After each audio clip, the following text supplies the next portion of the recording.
Tim Petrowich for Dateline Marion, and time now for our weekly visit with Marion head football coach Kerry Martin. And this one's going to kind of be weird because for the first time this year we're talking after a Wildcat loss. And Coach, we talked earlier last week, and you've talked about this for several weeks. When teams play Marion, they're ready for that game. It's a big game for them, and it was a big game for Carbondale, and they played like it. They did. They played well. They played with a great sense of urgency, and they probably played with a greater sense of urgency than we did. Of course, that happens, and we had a good week of practice. I felt like we had a good game plan. Just the execution of that plan was not maybe as good as it should have been, and didn't match, I think, the level that they played at. And the coaching staff here at Marion takes the brunt of that responsibility, and wish we would have done a few things differently, I guess. But hindsight's 20/20. Every time. We had as I said, we've had a good season, and we felt like we were in the right direction. But maybe the last couple of weeks we've taken some steps back and slid a little bit, and Carbondale kind of exposed us a little bit. And so, in our conference, in our schedule, you just can't take or have that week where you're not at your best, because you'll get one in the loss column if you do, and that's what happened to us. It looked early in the game like it was going to be a matter of whoever had the ball last or whoever had the ball more times was going to win. And I mean, 4 quick scores, and it was just like that. And then, but all of a sudden, a muff on a onside kick, and it really shifted the momentum of the game. It did. The thing is, it did shift the momentum at that point, and they started going up with the lead touchdown over us, where we were getting the lead touchdown. But I think there were opportunities for us to get that momentum back, and we didn't. We missed opportunities. They made a play on the onside kick to get the momentum. We have to counter that by making a play to get it back, and that's the difference in the game. We didn't counter that momentum movement. I never felt like we got back on track, and when we get close, we just couldn't make a play. Or I couldn't make the right call, or something went wrong. And so our failure to stop that momentum hurt us the remainder of the half. And we did throw the Hail Mary and get the touchdown in the 2-minute drill, which was a 30-something second drill. Like 23, actually, but yeah. So it's a heck of a drive, to recover that and score right before half. But that didn't carry over as much as I had hoped. We got the stop to start the third quarter, and that's where I thought we could make our move. If we could score then, after we stopped them to start the third quarter, if we score there, we get back within a touchdown, and I think we have a whole new ball game, and we failed to do that. They were possibly more than I expected. They seemed to be more athletic seemed to be way more athletic than even Cahokia as far as their skill players, and they were so quick and so slippery, and were able to turn plays that looked like losses into big gains. They were, and I would agree with you. I felt like they were the most athletic team we've played. Of course, I felt that way watching them on film, but you don't know until you play somebody. But I felt like the number of weapons that they had, it wasn't just 1 or 2 guys, it was 4 or 5 guys, and I think that's what separated them. I think, and you said it, there were times we had 4th and 12, and we get a scramble for a touchdown or whatever it was, 4th and long. We had situations where we had, 3rd down and a down and distance, you feel like you got a shot to get a stop, and we didn't get a stop. So a missed tackle, a big move, a catch they make or whatever, they just made more plays than we did, and we failed to make plays and get that momentum back.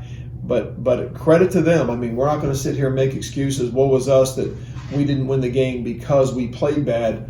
We didn't play our best game, I didn't think, but I got to give a lot of credit to Carbondale for making us not play our best game, and for having for Coach Lee having his kids ready and come out and play as hungry as they did. And they played with, I love that sense of urgency. I love when we play with that.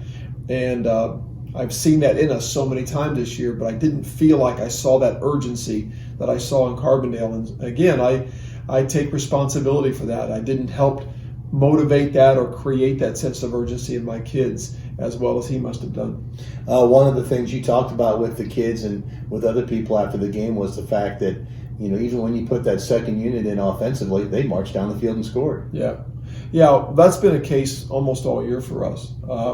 Our guys have come in the game and performed. They didn't just go and run plays and waste clock. I'm proud of the fact they're getting into ball games and they're making plays and they're doing things and they're executing the offense and defensive schemes, and that's a good sign because we've had a lot of close games and we haven't got to play our younger guys maybe as much as we would like to. And I'm just real proud of their effort, and I'll give a shout out right now to our freshman sophomore team. After last night's Carbondale game is undefeated for the season, and they have had a spectacular year. And the future of Marion football is very bright. They're coachable, they're physical, they're talented, they've got some size.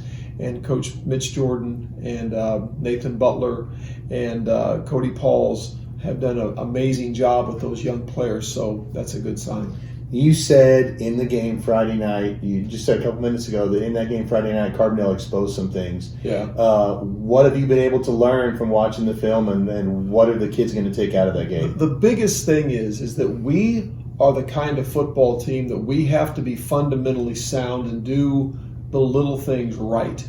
And I mean every snap, every quarter, every series, every game. We don't have the raw talent to go out and just athletically make plays because we're just those kind of gifted players. We're a better version of us is when we've got 11 guys doing what they're coached to do, playing together, rallying to the ball, taking the right steps, keeping the shoulders square, doing their read steps, reading their keys, and just playing that kind of sound, fundamental, well-prepared football. And when we don't do that, bad things happen. And I don't care if it's in the Highland game or the Cahokia game or the Carbondale game, when we have moments where we don't do those things, we get in bad situations. Fortunately, in some games, we bounce back and rally and get back to doing them. And that goes for offense, defense, and our special. That's every side of the ball. And so we talk to the kids a lot about we've got to be prepared through our film watching. We got to be prepared in how we practice all week long. We got to know our scouting reports. We've got to know our tendencies. We've got to know defensive coverages ahead of time. We have to recognize things. And so I felt like we just didn't do a lot of the little things we've been doing well enough on Friday. The good news is you're 7-1. You're still going to play in the playoffs.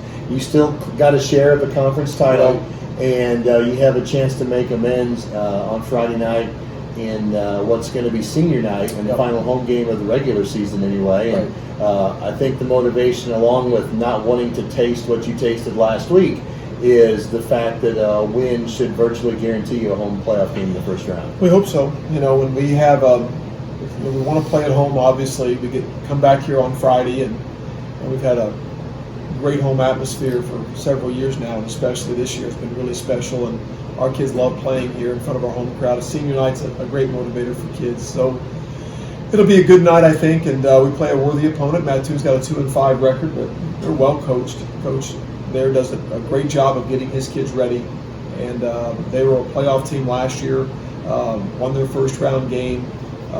We've had a long stretch of really good games against Mattoon, as you and I have talked over the years. I mean, our Mattoon games are always close. There was always shootouts. I can only think of one that was a blowout, and that was 2 years ago. Every other game has been close. So I say this a lot. I think it's true. You can kind of throw the records out because I think they'll play us tough.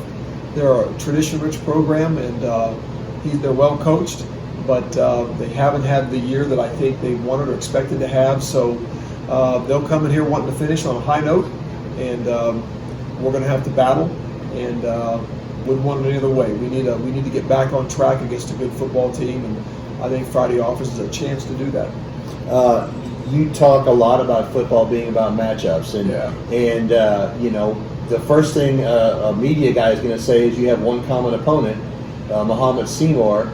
You beat Muhammad Seymour by 3 touchdowns. They lost to Muhammad Seymour by 3 touchdowns. And people would say, "Oh, that's going to be but we know that's not the case because of the way players match up and things like that." Yeah, that's exactly right. And so when you compare scores, on paper it looks like this or that, but it is about speed versus size versus scheme versus maybe they play better against a run team than a pass team. Maybe they play better against a team that matches up with their size, but they fail to match up with somebody's speed. Who the heck knows? I mean, we try to analyze those things as a coaching staff, but you just can't flat just compare scores and think you're going to get some type of formula outcome of it. I think, so we look at this team, I watch them on film, they're very good across the front line, their linebackers are very aggressive. They have a couple of kids in the secondary that I really like that make plays. So ought to be a good matchup for our receivers and for our running game. I think our defense knows that Mattoon traditionally has run some I formation stuff. They can throw the ball around, and they've got some size. I looked at their roster again and had to double check some guys. 6'6", 6'4", 260, 270, 280. They got some good size on the front line, some tall guys. They've got some very athletic receivers and running backs. So I'm a little surprised that their record's not a little bit better. They've had some close games, and as I said, I think their coach will have them ready to go. Now, one of the things that has happened in this series is that pretty much every time you play, a lot of points are scored. So if people want to see points, though, that's a good game to be at too. If you like offense, yeah, it's traditionally been a high-scoring affair. I mean, it's I don't know, maybe 5 or 6 years ago, we had a game here that was an absolute shootout. I think 50s against for 40s. Right. And it was a huge, exciting game. We were down, I think, 3 touchdowns at one time and ended up winning that game. But and of course, the playoff game we had with them in the second round in 2007, was a classic football game. Still one of the games that I have so many memories of, so many plays and the atmosphere. So, it's been a great rivalry. It's a great team for us to have on our schedule. And we match up well enrollment-wise. We match up well community-wise. And I just think it's an exciting and a good matchup and a great way to have senior night here at our stadium, and we look forward to it. I don't want to put you on the spot too bad, but can you talk about your seniors a little bit? I can. Yeah, I mean, I let me say, there's not a whole lot of them to miss a name or something. There's 11, and I would rather talk collectively about it, but collectively they came in with 11 seniors. Last year we graduated 21. I think our biggest concern upon graduation last year, or at the end of the season, was we lost just a class that was very close-knit. Last year's seniors were a large group, very good chemistry, played well together. They were kind of a blue-collar bunch. There weren't any standouts in that group, but they loved each other. And I worried about losing 21 guys that were that close. But we had 11 seniors coming back, and I worried about the number, and I worried about how they would gel together. And I'm telling you, from the first day of our off-season workouts, these seniors have taken charge and taken ownership of this football team. And they have been an outstanding group to work with. Their work ethic, their attitude, they buy into whatever you're doing. And I appreciate that they've been able to continue what we've built here, and got that 15th season in a row of playoffs, and got a piece of that conference championship. And they just from day one just picked up the program and continued to put it on their backs, and they carried it all the way through. And here we are, week 9. So I'm proud of this group. That's Marion head coach Kerry Martin. The Wildcats play Mattoon this Friday night, 7 o'clock kickoff. It's senior night, last regular season home game, but a Wildcat win will mean there'll probably be more football at Wildcat Stadium. I hope so. All right, for Dateline Marion, I'm Tim Petrowich.